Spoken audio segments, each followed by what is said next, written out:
The world is like two parts, known world and unknown world. And then between known and unknown world is the edge of market understanding. Yeah. So you have to be in the unknown world and to pull the edge to that point where you are standing. That's when you create value.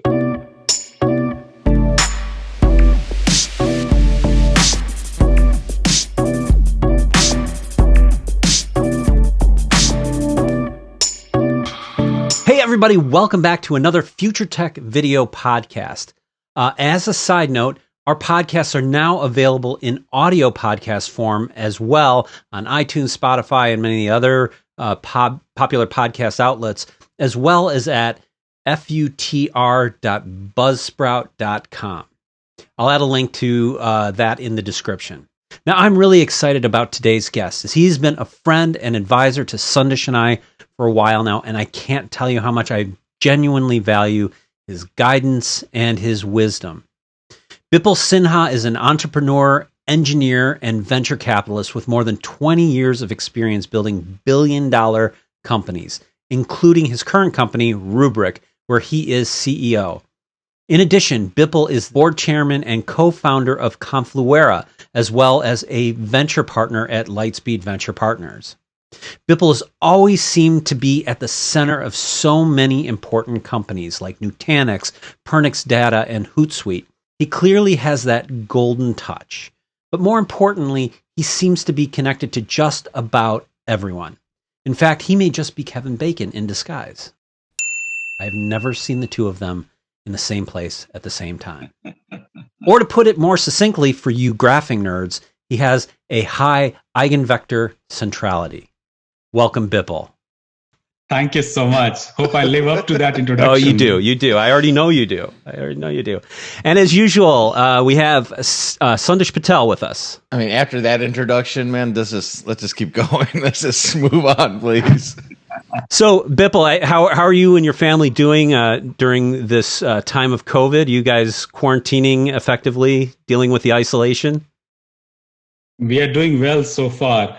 Obviously, with 2 7-year-old twins, it's challenging at home, all the activities and homeschooling and all the rest of it. But so far, so good. And we are all healthy, hearty, in good spirits. That's awesome. So Bipul, you've had an incredibly successful career, and it's, I feel like in many ways, just getting going, right?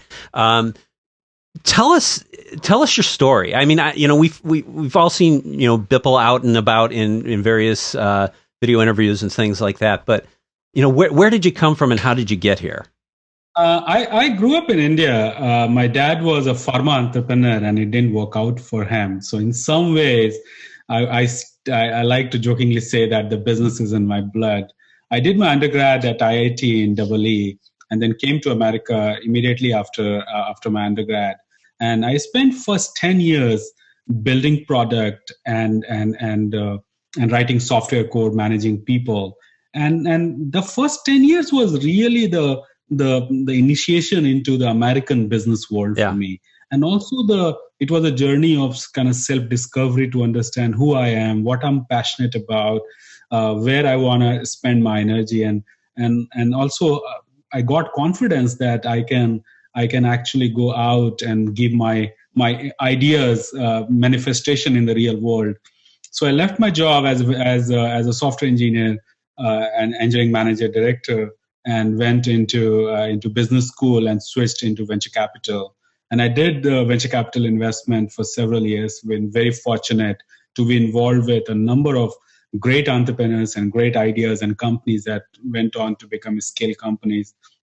And along that journey, somewhere I felt that I'm an engineer, I'm an operator, now I'm an investor, and I've sat on many sides of the table. But one side of the table that it is still unexplored for me is really going out there and really starting and building something bigger than myself, something that will last longer than my own professional career. Think about like creating an enduring institution.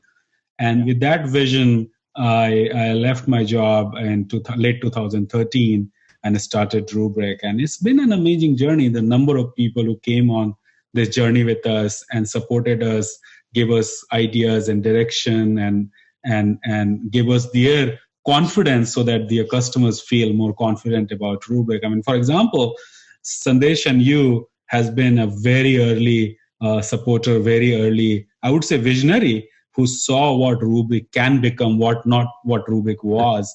And that support of your relationship and Rubrik technology, look how far we have come together. Well, I got to say, I love the fact that you talk about, essentially legacy and the legacy that you leave behind. Because I think, for Sandesh and I, we've gotten to that point in our lives where I think that's really important. And I think that's, part of why we're doing some of this stuff. Because, you don't want to be just the guy, slinging boxes or whatever, right? You want to make some change and leave some important mark that, your kids are going to be proud of. So I really appreciate, that perspective about you, and I can see it in the way you approach business. So congratulations. I mean, it is very important to apply yourself in something that you feel like is big and you're fighting for it. Yeah. Because as a venture capital job, I mean, it is one of the best jobs you can get, where you are helping entrepreneurs build companies and investing in companies. But ultimately, you are sitting on the sideline and clapping, and all the entrepreneurs are running on the track. And my thought process was that I call it immigrants chutzpah, call it entrepreneurs zeal, to really go out and apply myself and see all the ideas and all the things that I have learned in terms of how to capitalize a company, how to build a company, how to go to market, how to create a product that has impact in the marketplace. What is the first reaction of the customers? What is the subsequent experience of using the product on a daily basis? Yeah. I just wanted to manifest it. And in some ways, it was a little bit of a challenge to myself that am I capable of doing what I'm preaching to other entrepreneurs? And in some way, Rubrik is that manifestation of my own thinking about how to build a business. That's awesome, because it's rare to find people who are, kind of that polymath, where they're good at a lot of different things. And I think to be really successful, I mean, because I think, you're like, well, I was an engineer, but you were more than just an engineer. I mean, you have 29 Oracle patents or something like that. I mean, you were a very successful engineer, right? And, typically, when you have an engineering mindset, it's hard to use that to build a business on, right? Because I think you don't have the complete package. We see a lot of companies that have that engineer leader that is kind of doesn't have the complete package. But I think, when we look at companies, we look at, the idea, the people, are they the great people? And do they have a great sales and marketing plan? And I think the one thing where you very much stand out is you've always had great sales and marketing strategies around what you're doing, which is in a way unusual. It shouldn't be, but it is. Tell me about your thoughts on that. My always my hypothesis has been, and maybe it's my training as venture capitalist and it's my training as an engineer, that the moment of truth and the source of truth is customer. Yes. Everything else you do is an experiment in a lab. When your idea and your product hits a customer, and customer says that I'm going to pay money for it, that's right. Then you have a business. Before that, it's all noise, it's all experimentation, it's all lab work. Yeah. So I always thought that how do we make sure that at the point of customer interaction, this creates value? People see immediate value. So the way, and I've said this to a couple of people, is the way I build product is fast forward your imagination 3 years. And can we beam that 3-year out product today in the hands of our customers and then see their reaction? That their mind is like, oh, is this even possible? Yeah. And that's when the conversation starts. So ultimately, the goal of the business is to create customer value. So how do we, first of all, through marketing, give them a sense of what we are building, where we are going? Because vision matters. Businesses don't invest in technology just because you have one better feature and you have a better mousetrap. They invest in a company because they feel like this company will keep them on the leading edge of technology. Mm-hmm. As their businesses are evolving, can this vendor partner take me on that journey and keep me on the leading edge? Yeah. So creating the right marketing context, creating the right sales context, creating customer value on the first interaction, creating customer value in all subsequent interaction, and making sure that the users of the product have, in some ways, a emotional closure with every interaction with the product. That's awesome. Yeah.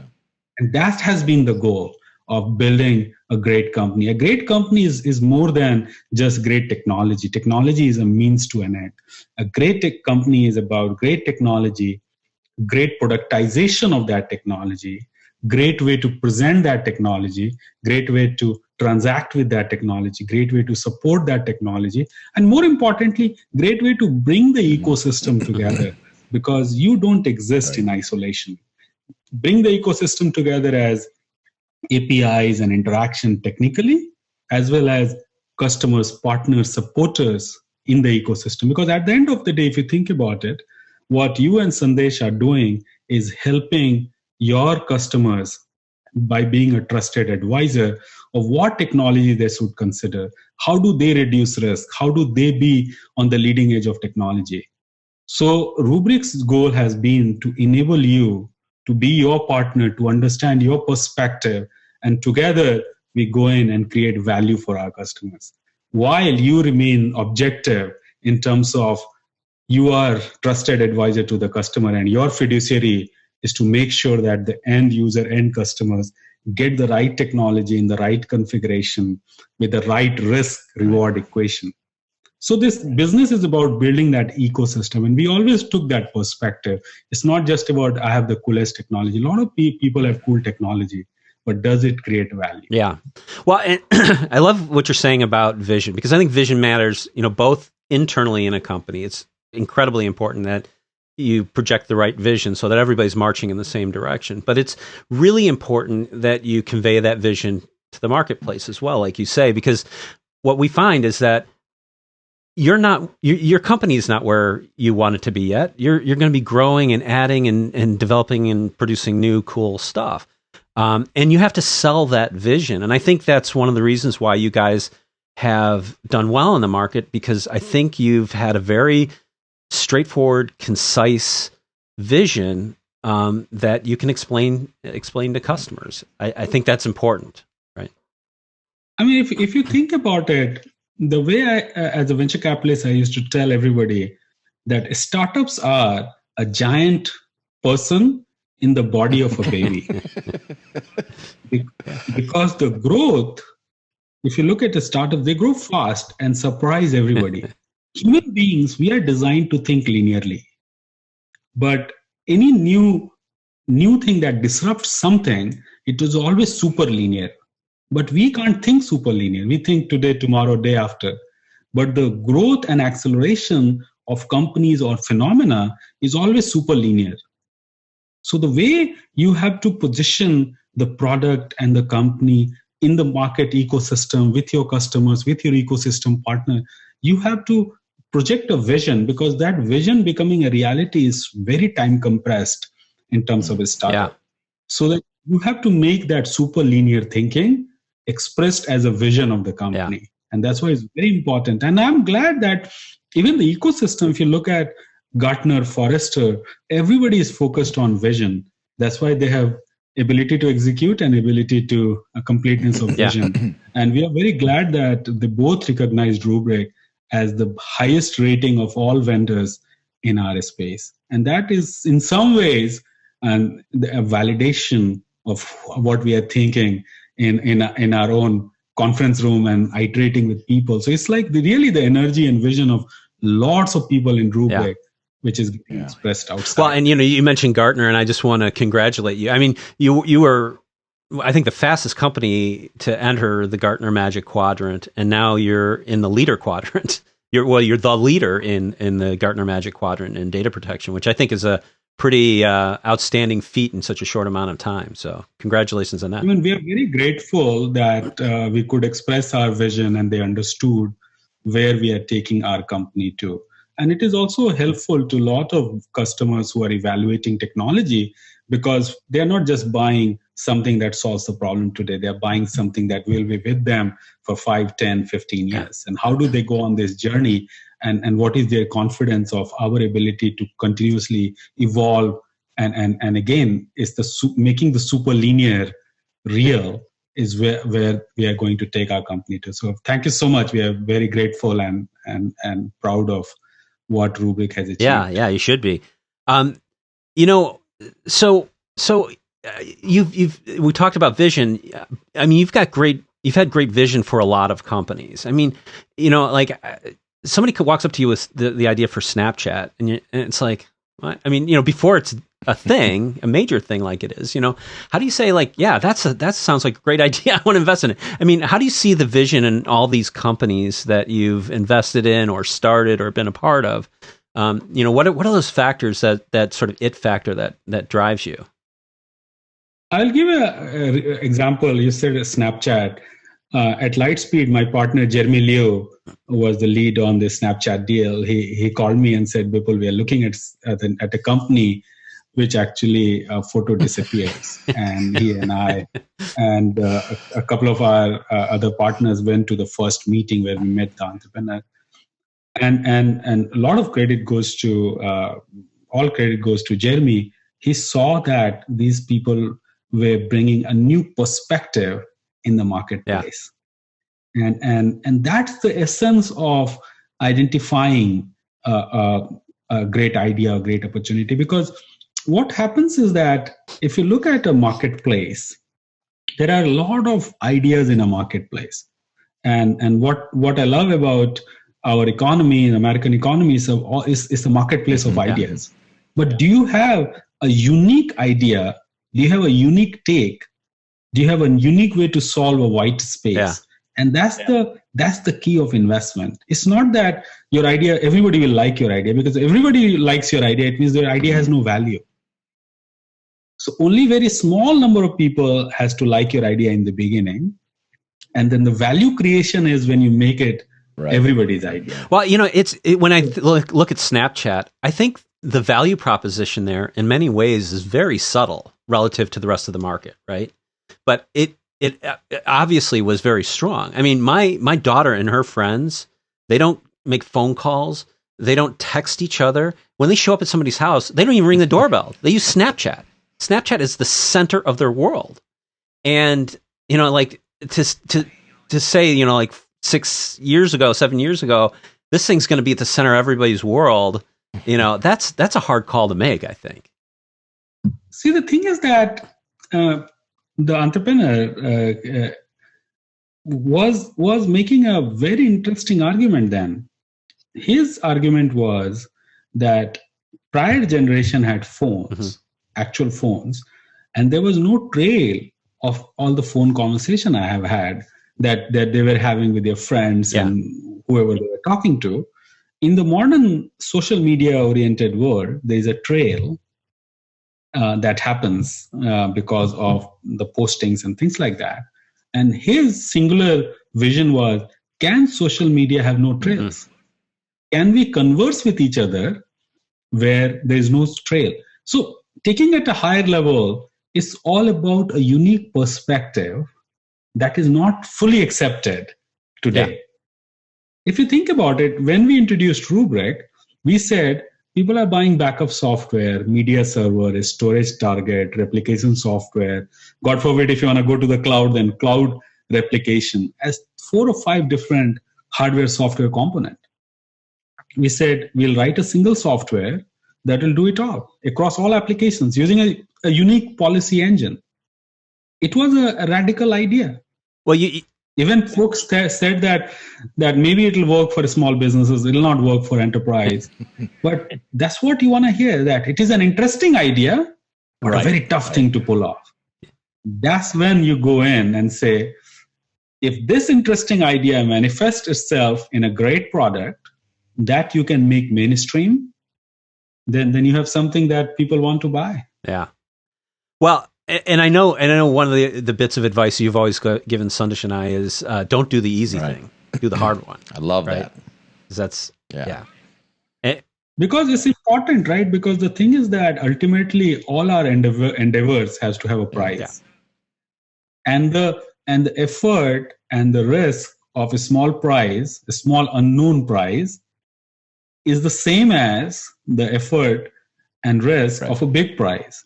So why not go for the big prize? Because the chances of achieving that, a small prize, is the same. That's basically a summary of Chris and I's relationship. And as you know a little bit, Bipul, the way that it works is I come up with ridiculous ideas, and then I'll call him, and I'll be so excited.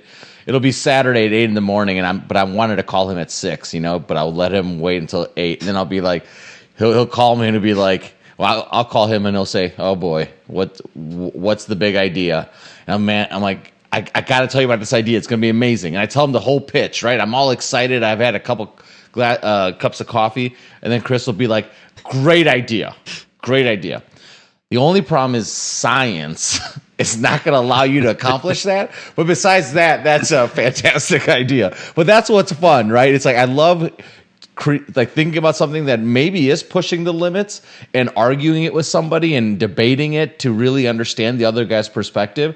And then maybe I'll stay with my perspective, but maybe I can learn something from Chris as well. And that is so fun. That's why I'm always excited to take those risks. If there isn't risk, it's boring, And just so you know, by 8 a.m. on Saturday, he means midnight on Saturday, and by two cups of coffee, he means 2 glasses of wine. I mean, if you think about it, not to go too philosophical on this, is the world is like 2 parts: known world and unknown world. And then between known and unknown world is the edge of market understanding. Yeah. So you have to be in the unknown world and to pull the edge to that point where you are standing. That's when you create value. Yeah. So essentially, and by very definition, the unknown is the risk-reward equation. And so not everybody will agree to you because you are in the unknown. Right. But if you can traverse to unknown and pull the edge of knowledge to that unknown, that's when, because if you think about it, when Facebook started, nobody could say that the whole world will converse on Facebook. So it was an unknown thing. Yeah. And then that unknown thing became everybody's thing.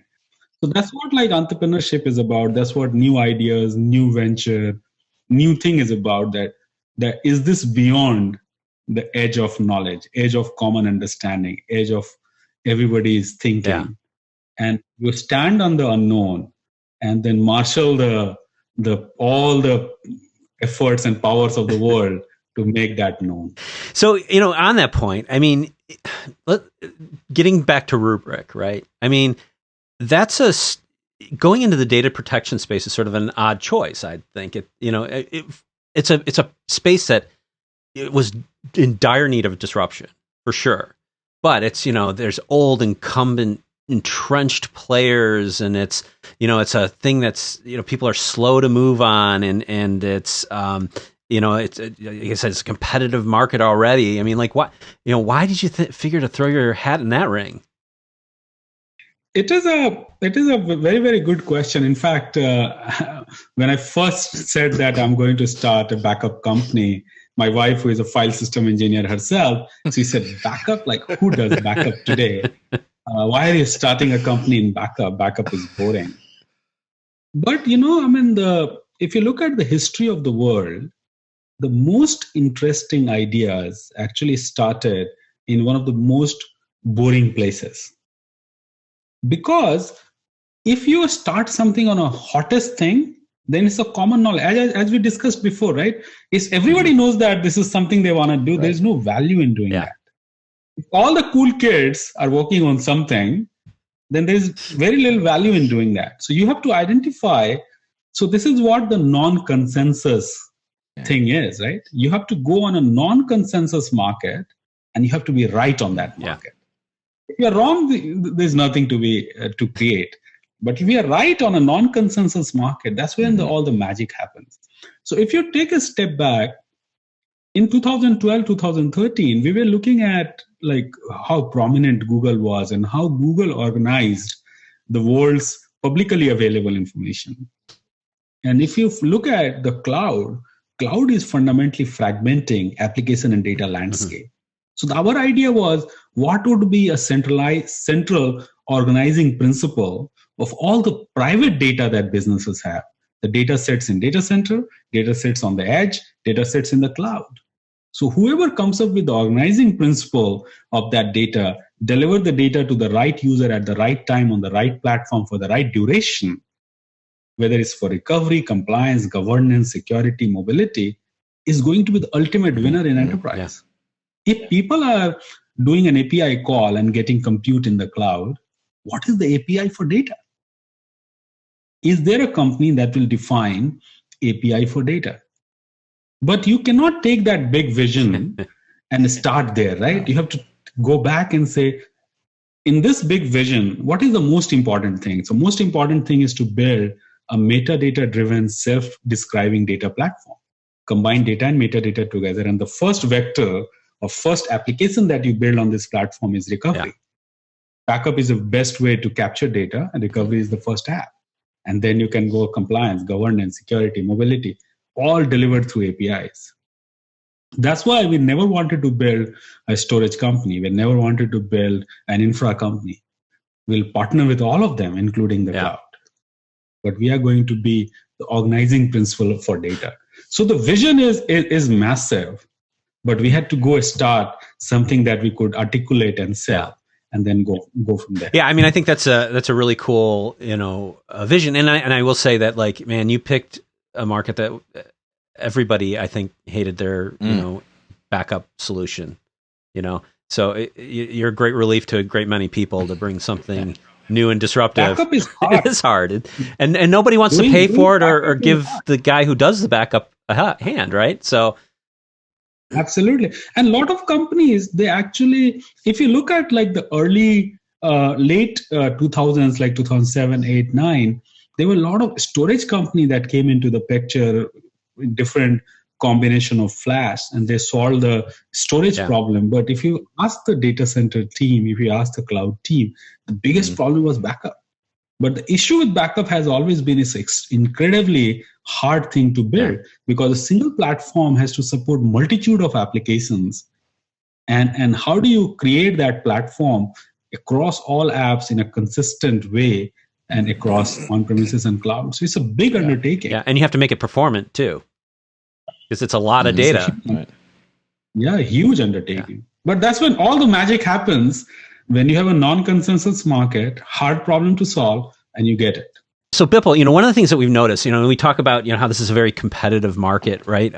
With some other, disruptors and certainly, sort of the incumbent vendors. One of the things that we've seen lately, though, is that, now that we're in the COVID-19 world and the COVID-19 economy, I see a little bit more desperation from companies out there. And I think the tone from a lot of companies has gotten a little more competitive and maybe, even nastier. What's your take on what the market's like today?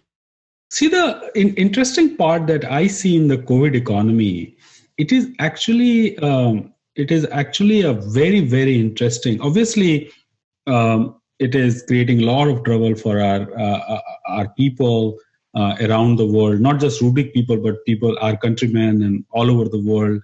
Right. Loss of opportunity, economic opportunities, job, health. I mean, there's a lot of concerns there. But these kinds of once in a while thing, it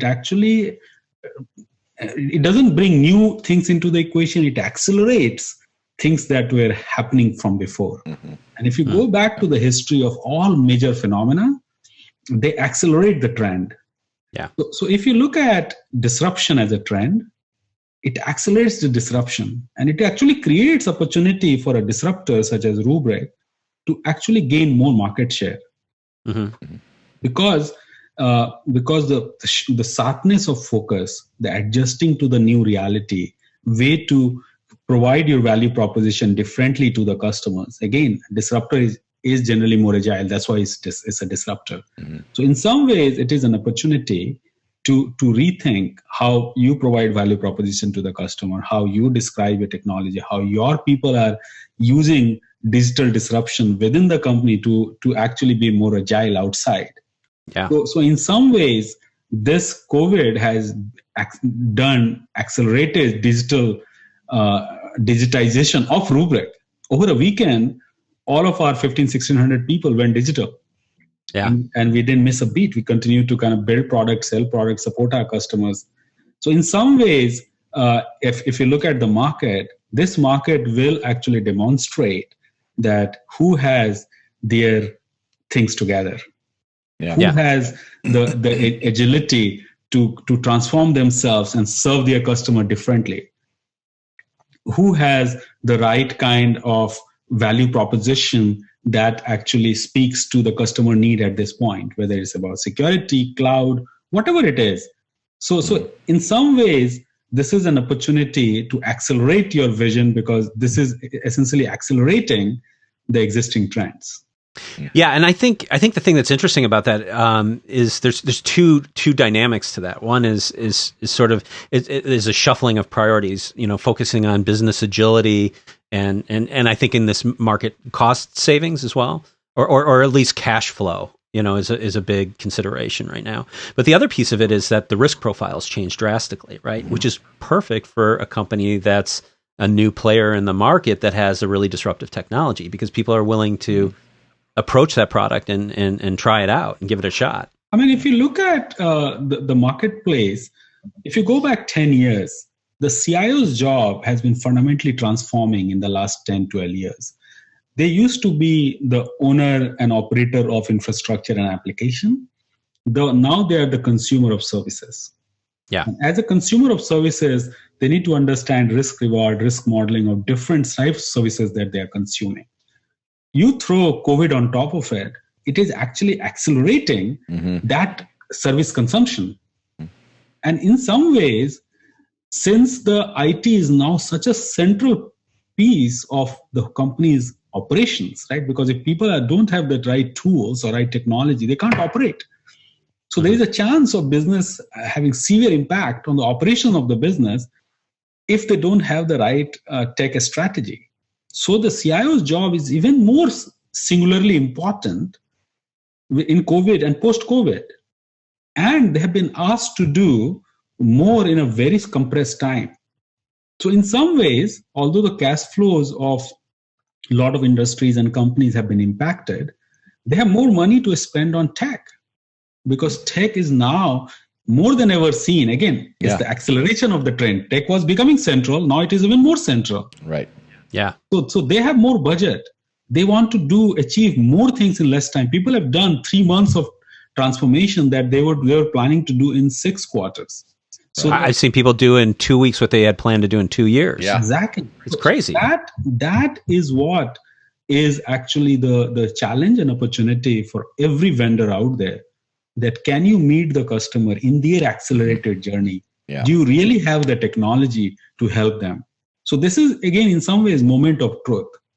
It's about who has the best technology, who can reduce the risk and pave the path for the customers to go on this journey in an accelerated fashion. Yeah. So beyond Rubrik, what do you see? Like with every great downturn, there's some really spectacular companies that have emerged from the ashes of huge economic downturn. So I mean, do you see some companies that you say, wow, that's going to be really big in this post-COVID world, or any sectors in particular that you think are really interesting spaces to watch? I would say, like outside of Rubrik, in terms of, if you look at security segment, if you look at segments around work from anywhere, is going to massive transformation. If you look at security used to be perimeter oriented. Security used to be more of prevention type of security. It's going to transform from prevention and perimeter into detection and mitigation. Yes. Because you have more people working everywhere and they are all touching the product and code and data and infrastructure. How do you make sure that you have a rapid response to issues? How do you detect faster and how do you mitigate faster? So the security landscape would completely evolve from here onwards. And then the second piece that I see is just the the digitization, because work from anywhere is not just endpoint security or tramboning the internet workload through a secure tunnel. It is all about every aspect of your working has to be self-service, has to be automation, has to have compliance, because now people from everywhere are touching applications and data. How do you ensure that the right people have the right access, or not bad actors are accessing your data? And so there will be a lot of upheaval in this whole compliance space, in the whole digitization, self-service, automation. So I feel like the transformation that this COVID is unleashing, and a moment of reckoning for a lot of industries, because they didn't optimize or didn't modernize their infrastructure, application, data, is actually going to create a whole new vista for IT leaders to think through how they plan and execute their IT strategy. Yeah, I think, because I think this is the new normal. I don't think we're going to see people going back into offices in the quantities that we will. I think there'll be some of that, but, we talk to CIOs and CEOs all the time, and they're talking about, we're just taking a look at our commercial real estate portfolio, and we're going to trim that way back, right? Because they found that people have been very successful working from home and very productive, right? I have a little bit of a contrarian view of it because of our recency bias. Yeah, we feel that we can that this thing will continue forever. See, human beings are fundamentally social animal, and a structured work interaction actually fosters high productivity but low creativity. Because when you have to have everything in the calendar and a half an hour or 15-minute scheduled meeting, you process your thought. You don't do random things.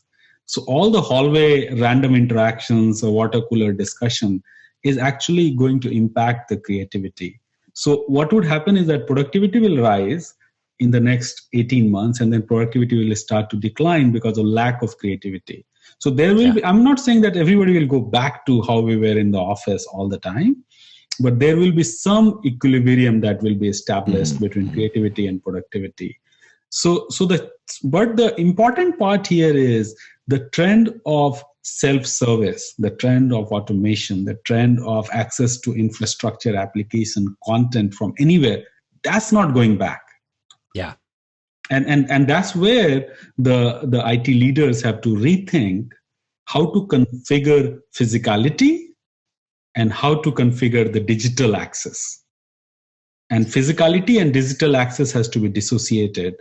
And digital access is forever moving into this direction of workflows and automation, self-service, work from anywhere. But physicality will evolve depending upon how us as human beings like to interact with each other. Well, maybe that's a great post-COVID product category that is collaboration software that fosters some of those opportunistic, meeting and collaboration, things that are missing. In this space, actually, I've seen a few entrepreneurs start companies in I call it a digital office, where folks are interacting, working remotely across all the different platforms, from meetings to content sharing to interaction, because somebody has to figure out in the digital accidents, like digital brainstorming, and how to keep it random, but create some kind of foundational tools around it. So it's going to be very interesting. I mean, we are going to see a heavily unleashed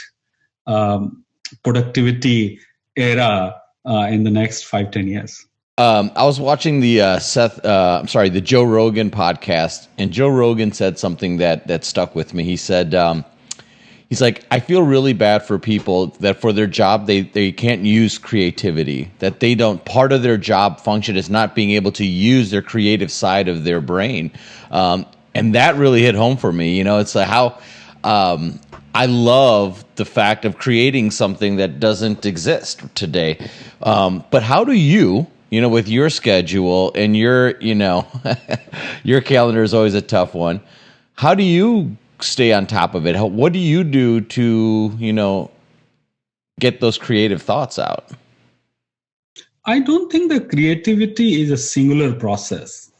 And in the creativity in our world, I mean, creativity as a painter or as a musician is different. But in our realm, creativity is not a singular individual process. Creativity is a team sports. So one thing that I do is I always talk to a lot of people and I encourage them to challenge me on everything, because what happens is that human brain and everybody's brain, in Sanskrit, there's a word called adhogami. It's a downward sloping tendency of human mind. And that's downward sloping tendency has to be kept up to be able to think new things, to be able to do things, to be able to keep yourself kind of activated. And that's why you need folks around you who are challenging you, who are telling you that not all your thought process is the best. And that constant kind of back and forth, and with their help, you keep your mind upward sloping, that's when the great things happen.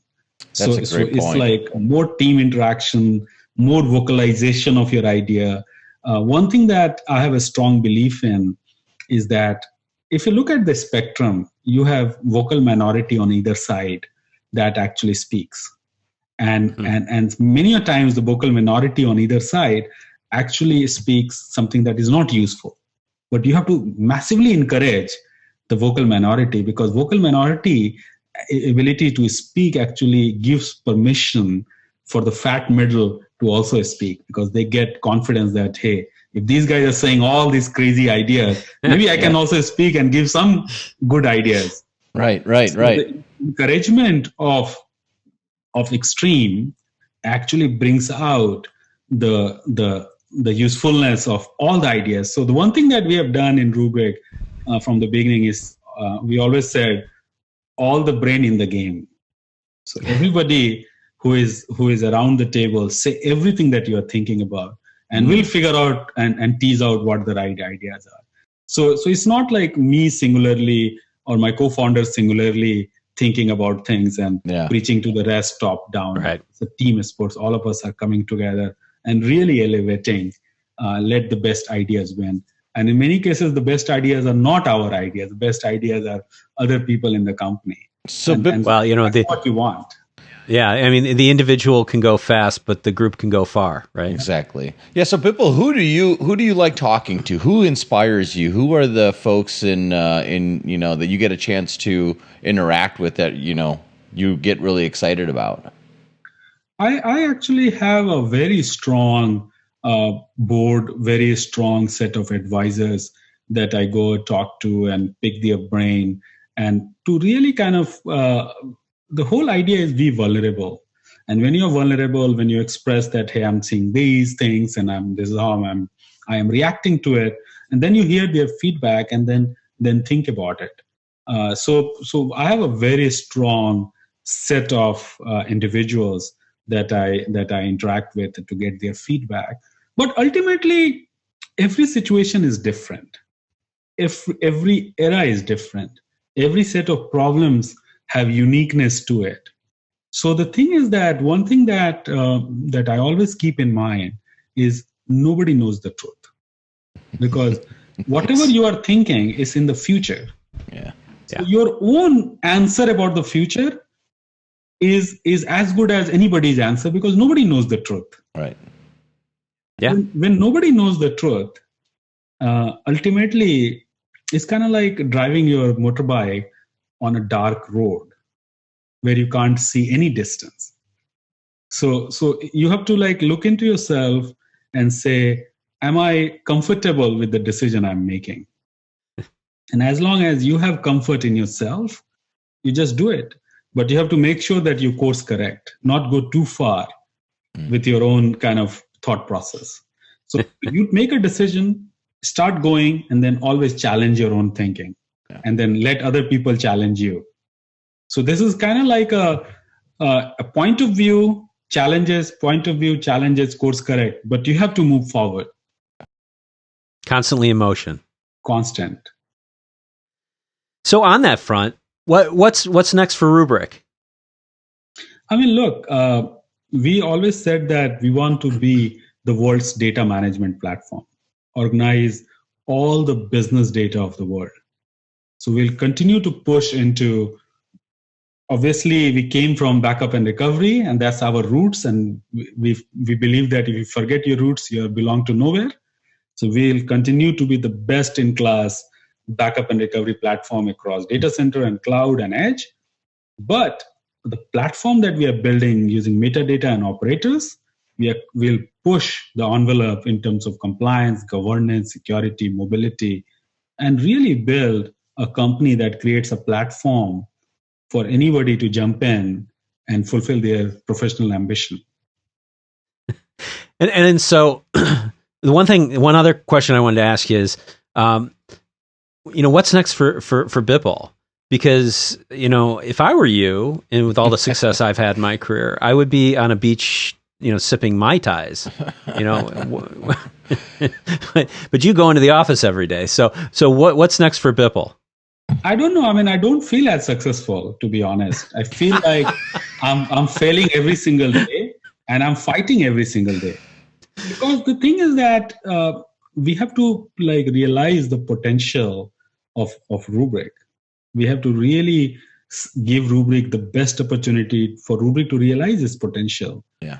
And in that journey of constantly getting into the unknown, because we have pulled the edge of knowledge for the backup and recovery, but we have a lot of other edges to pull to give more opportunity to Rubrik. So my singular goal is 24/7, think about how do we give Rubrik the best opportunity? And honestly, and at some point I want to build this company larger than my own professional career. I've always said that. So at some point, Rubrik will have a new leader, will go forward, because I won't be working the next 40 years. And so the goal is to do everything possible in me to give the Rubrik best opportunity and make sure that we create longevity in the company so that it is independent of Bipul. Well, I'll say, Bipul, I've seen how you roll, and I think you are going to be working for the next 40 years at full speed, because your schedule is brutal.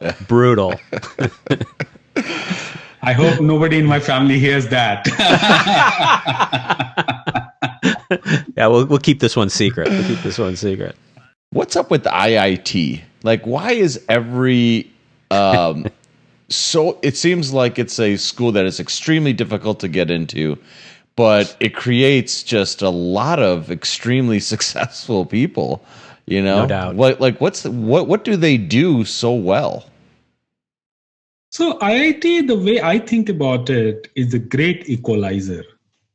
And IIT admission is based on exam that they take, and they say that whether you cross that exam or not. It is not based on references or experiences. It's a purely meritocratic exam that you write, and whether you are inside or outside. So that great equalizer allows all sections of the society to prepare and write the exam. So whether you're poor, rich, whatever background you comes from, whatever section of society you belong to, whatever high school you went or didn't go to a top high school, it doesn't matter. If it is in you, it gives you a platform. So it is a great platform. At least when I was writing the exam, it is a great platform for Indian middle class to really express themselves and ability to kind of take this leap. Think of this as like a jump board. Mm-hmm. Allows you to change. And at least for me and for my family, this has been a tremendous platform, because it opened up so many vistas and opportunities by having gone to that school. And then the second thing that you have is that the peers that you meet they're all like world class, like engineers. So it also keeps you humble. It makes you think that you're not, everybody is legend in their own mind. But when you hang out with folks who are smarter than you, it keeps you humble and also raises your bar for the rest of your life. Well, and I think when you're drawing from a pool of over 1 billion people, that level of competition is really going to be intense. And the competition is, I would say, is unhealthy in the sense that your teenage years is pretty much gone into preparing for this exam. Mm-hmm. So in some ways, I would not say it's the most balanced life you will live as a student trying to get into this college. Yeah. But the after effects are great. Yeah. So my other question, Bipul, is I know that you watch the show Silicon Valley, that you're a fan, right? So we're going to have Gavin Belson, Matt Ross from the show on the podcast. So what do you think about that show? To me, I think they've done an amazing job depicting a lot of truths about Silicon Valley in a very humorous way, of course. But what's your thoughts about the show? Who's your favorite character? I love the show, honestly. For me, having been a venture capitalist and now entrepreneur with several rounds of capital that I have raised, what is most interesting for me is that they have taken a lot of inside jokes and they have presented in a way that can be consumed more kind of broadly, and ability to inject humor in a lot of very tense situations. Yeah. And what is also interesting is at least it gives you a perspective as an entrepreneur, because when you are in a situation just like the founder of Pat Piper, your whole world is kind of crashing down and whole world is like falling apart. But when you are watching it from outside, it feels like, okay, this is a small little problem that this small little company has. But as an entrepreneur, when you are in this situation, like the founder of Pat Piper, it's like in your head, it's like the whole world is just encapsulated in that bubble. So it's a very interesting for me. It's kind of like a transcendental experience where you lived in that space, and now you are like looking at it from outside and saying that, it is an important problem, but it's not the whole world is crashing down. Yeah. Well, it's funny too. I think the thing that's really interesting that they do in there is sort of that incrementalism that happens, right? It's like he makes a change or does something, or he makes a compromise, and then it just keeps getting bigger and bigger and bigger until the thing blows up, and he's lost sight of like all the compromises he's made along the way to get where he has. And that happens. I mean, that does happen a lot, right? It's a tough world. When you're dealing with a high degree of uncertainty and you are dealing with high level of emotional upheaval, both inside you as well as people around you. Because taking a step back, all the value is created when you have high deviation. Like if your sigma is high, the asset value is high. That's the option value of theory. So, but if you look at then that's for the external world, right? But for internal world, if you're doing something where your emotional upheaval is high, some mornings you get up and you feel like you're at the top of the world. Some mornings you feel like you are shit. So the emotional upheaval that happens, that actually creates value in a startup. But that emotional upheaval as a founder plus everybody around you, if you add the level of complexity around capitalization, hiring, market risk, it's a very volatile mix. Yeah. And it's very easy to make compromises. And again, it's the same thing. Your brain is adhogami, right? It's a downward sloping. And you feel like I'm making one compromise, but next time I'll be all right. and it's a slippery slope. This is a very interesting way. Again, I was saying it's a very transcendental experience for me because I'm looking at it more objectively than when you are living it. Yeah. That's great. Who's your favorite character? The guy who runs Huli. That's weird. Is the one most. Gavin Belson, Matt Ross. His ability to kind of think about Huli competition. Sometimes you feel like he is an entrepreneur, but this thing has gotten bigger. It's like a very emotional mix. Yeah. Awesome. Well, he's going to be on the podcast. He'll be on the next podcast, actually. So exciting. Yeah. Bipul, thank you so much. I know you're the most busy guy in the world. You're like the James Brown of technology, the hardest working man in technology. And I appreciate you taking the time out to speak with us. It was great talking to you, as always. Thank you so much, and the best of luck to you out there in the world. Thank you so much for the opportunity, and it's always great to talk to you guys. Thank you so much for your belief in Rubrik and your early support. We would not have that much success in Chicago unless you guys saw potential in Rubrik. Thank you so much. Oh man, thank you. Appreciate it. Thank you. Appreciate it. Thanks. Thanks for watching. If you like what you saw, hit that like button, click on that subscribe button because that helps us out a ton. And if you want to get notifications when we post new content, click on that bell icon. And I will see you in the next video.